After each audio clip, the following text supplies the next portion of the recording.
کہ آپ اپنے چیپٹر کی طرف توجہ دیں اور زیادہ زور و خروش سے اپنے لیکچر کی طرف توجہ دیں۔ آپ کو سوال نمبر 1 کا اچھی طریقے سے سمجھ میں آ گیا ہوگا، شاعر نے خود کو بندہ نافرما کیوں کہا، کہ بندہ ناچار ہے، بے بس ہے، خطا کا پتلا ہے، اللہ کے حکام پر پوری طرح عمل نہیں کرتا اور وہ اس طرح نافرمان قرار پاتا ہے۔ اب آپ اپنے دوسرے سوال کی طرف آتے ہیں، اسی سوال کے حصے B کی طرف آتے ہیں، کیا بندہ اللہ تعالیٰ کا حق ادا کر سکتا ہے؟ اب ہم سے یہ پوچھا جا رہا ہے، کیا بندہ اللہ تعالیٰ کا حق ادا کر سکتا ہے؟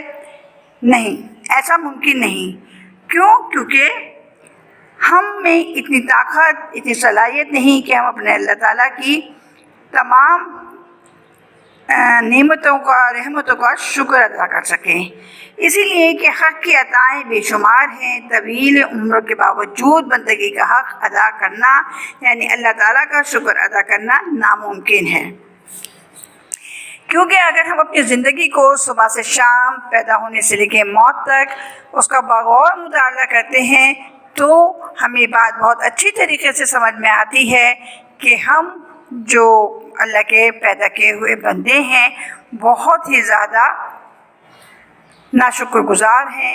اللہ تعالیٰ نے ہمیں پیدا کیا، ہمیں سانس لینا سکھایا، ہمارے لیے اچھے صاف پانی مہیا کیا، ہوا چلائی، سورج اگتا ہے مشرق کی طرف سے، لیکن پھر بھی ہم اپنی لاچارگی کی وجہ سے اس کا حق ادا کرنے سے قاصر ہیں۔ بیٹا آپ نے سورۃ الرحمن کے بارے میں سنا ہوگا۔ سورۃ الرحمن میں اللہ تعالیٰ کی تمام بڑائیاں بیان کی گئی ہیں اور کہا گیا ہے کہ تم اللہ تعالیٰ کی کس کس نعمتوں کا شکر ادا کرو گے۔ انسان کی زندگی سے لے کے انسان کے موت تک ہر لمحہ ایسا لمحہ ہے کہ ہم جتنا بھی شکر ادا کریں وہ کم ہے، لیکن ہم ادا نہیں کر سکتے۔ اب اسی سوال کا حصہ جن ہے، ہم کسے کہتے ہیں؟ یہ میں آپ کو اپنی پہلی ویڈیو میں بتا چکی ہوں کہ ہم کسے کہتے ہیں۔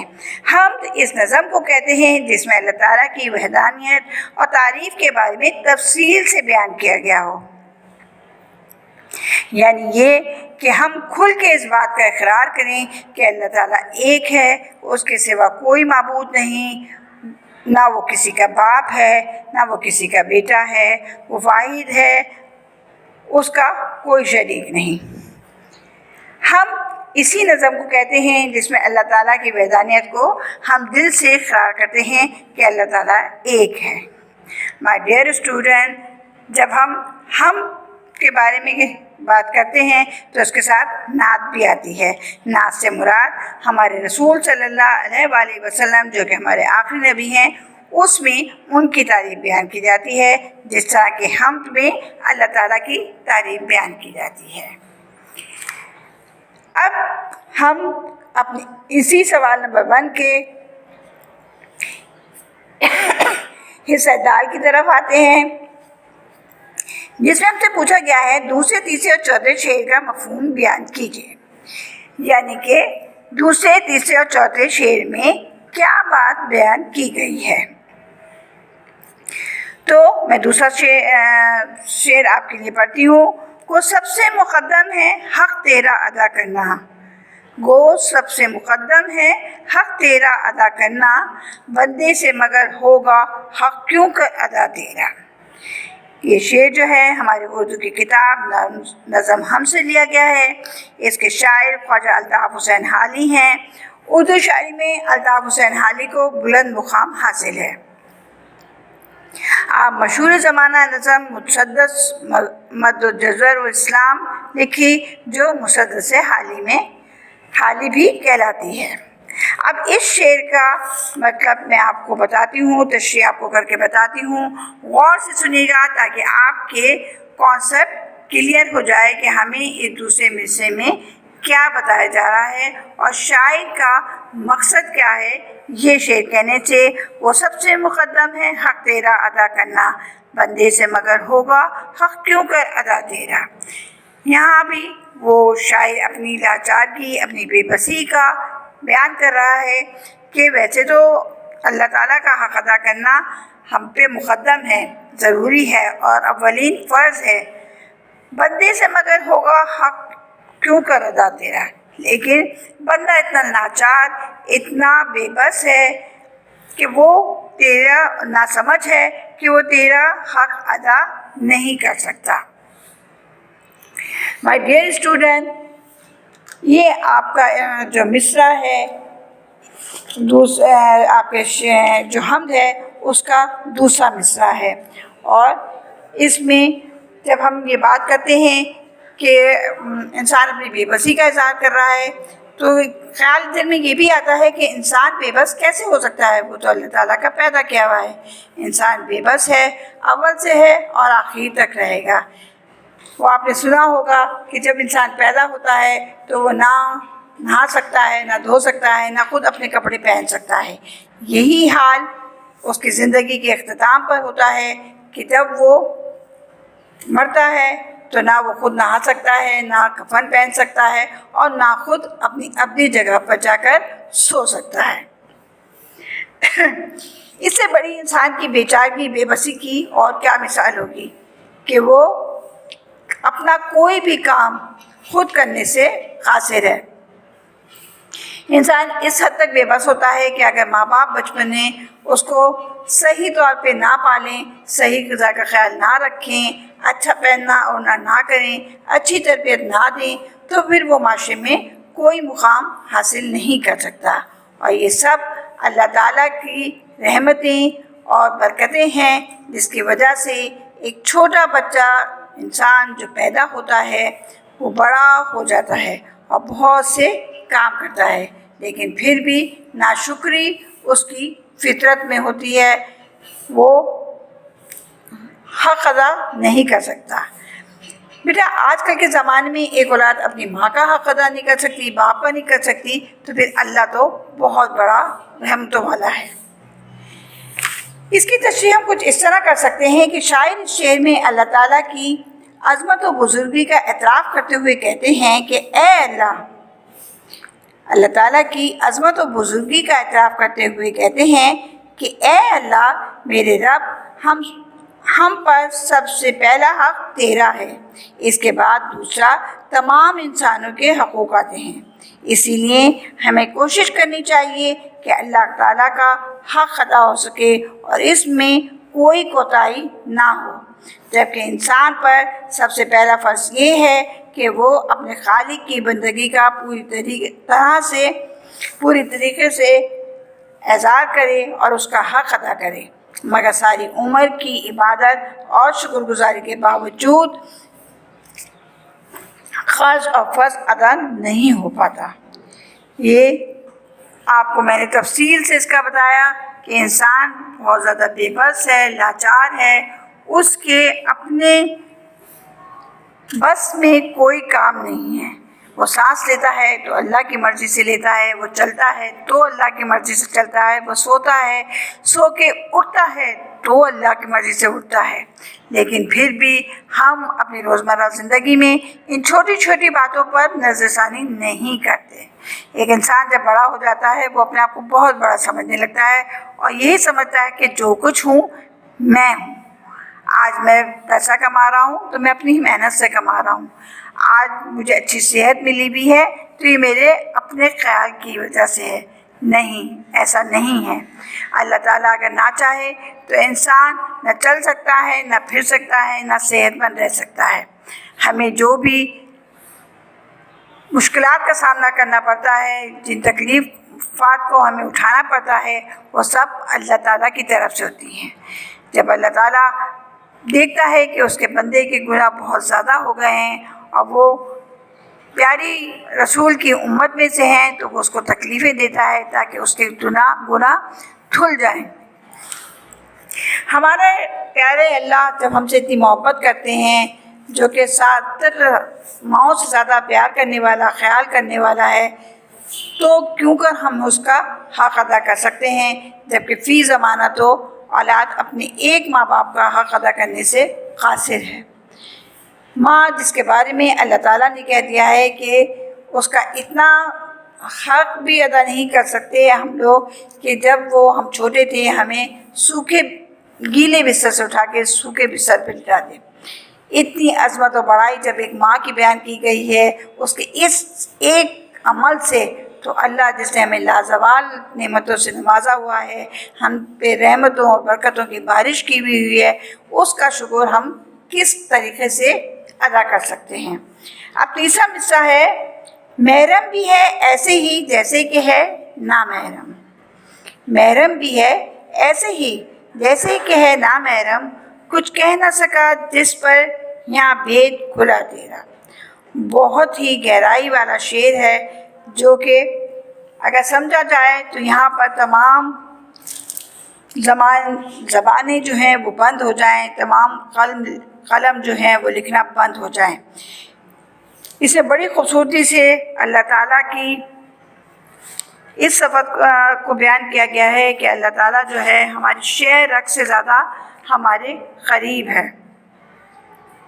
اللہ تعالیٰ جو ہے کچھ چھپی ہوئی باتوں کو ہمارے دل میں پیدا ہونے والی، ہمارے ذہن میں اٹھنے والے بے تکے خیالات سب سے واقف ہوتا ہے.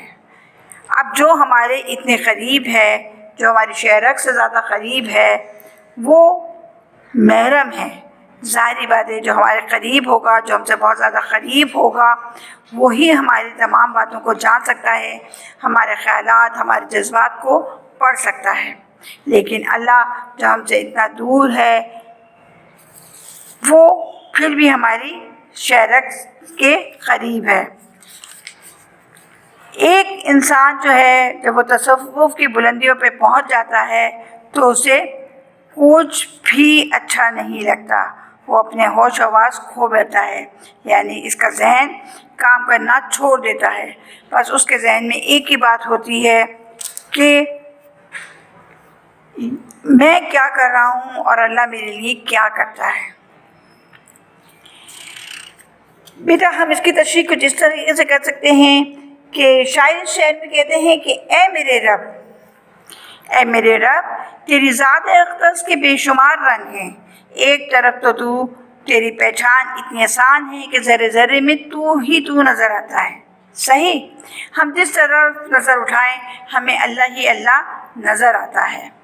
یعنی اس ہوا کا چلنا، سورج کا نکلنا، سورج کا غروب ہونا، یہ اتنی بڑی دنیا، اس میں اتنا بڑا سمندر، اس کا بہانا، اس کا ایک دم طوفان کی صورت اختیار کر لینا، زلزلہ آنا، آتش فشاں پھٹ جانا، یہ تمام باتیں جو ہیں یہ اللہ کی صفات ہیں کہ وہ تمام باتیں کر رہا ہے جو ہمارے فائدے کے لیے ہیں.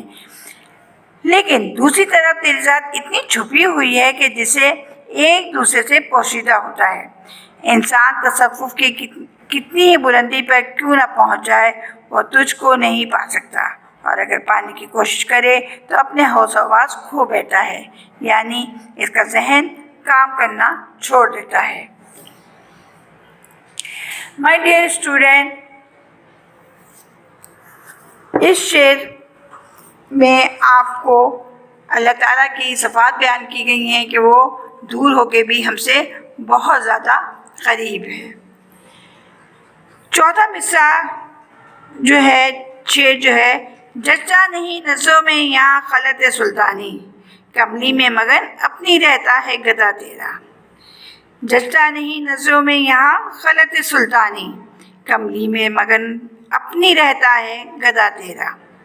اس شعر میں دراصل ہمارے پیارے نبی صلی اللہ علیہ وآلہ وسلم کی صفات بیان کی گئی ہیں. بڑی خوبصورتی سے ان کے مزاج کو یہاں